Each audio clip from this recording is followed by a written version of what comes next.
வணக்கம். நிகழ்ச்சி மூலமாக உங்களை சந்திப்பதில் மகிழ்ச்சி அடைகிறேன். வாழ்க்கையில வெற்றி நோக்கி பயணம் செய்து கொண்டீர்கள். இந்த பயணங்கள் நல்ல முறையில் வெற்றி பெற என் அன்பின் வாழ்த்துக்கள். நீங்க நல்லா இருப்பீங்க.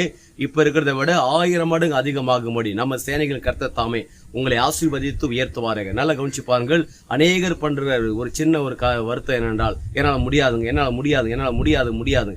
நல்லா கவனிச்சு பாருங்க. இதை மற்றவங்க சொல்ல முடியாதுன்னு சொல்லிட்டு, ஆனா உங்களால முடியும். எப்படிங்க என்னால முடியும்? என்னை பலப்படுத்தும் கிறிஸ்துவினால் எல்லாவற்றையும் செய்ய எனக்கு பலன் உண்டு.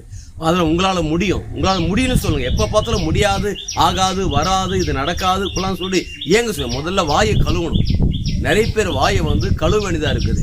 ஆசிட்ட ஊத்தியல, பெனால் ஊத்தியல, அப்புறம் ரொம்ப பாதிக்கப்பட்டுரும். எதனால? அவிவிசுவாசமான வார்த்தையை விரட்டி தள்ளணும். எப்ப பார்த்தாலும் முடியாதுன்னு சொல்லாதீங்க.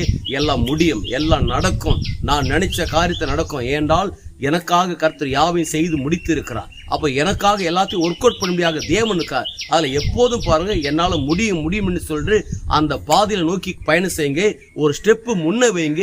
எதற்காக? என்னால முடியும், கர்த்தர் செய்து முடிப்பான். அப்படி ட்ரை பண்ணி அப்படி மூவ் பண்ணி பாருங்க. உங்களுக்கு நடக்காம ரொம்ப வருஷமா இருக்கிற காரியம் எல்லாம் நடக்கும். வராத காரியம் வரும்.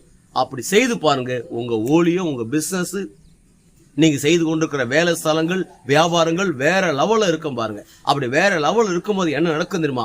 ஒட்டுமொத்த உலக நாடுகளுக்கு நம் ஆண்ட இயேசு கிறிஸ்து உங்களை கடன் கொடுக்கும்படியாக வைக்கிறார். நீங்கள் வற்றாத நீரூற்றை போல் இருப்பாய் என்று சொல்லி உங்களிருந்து விடைபெறுகிறேன்.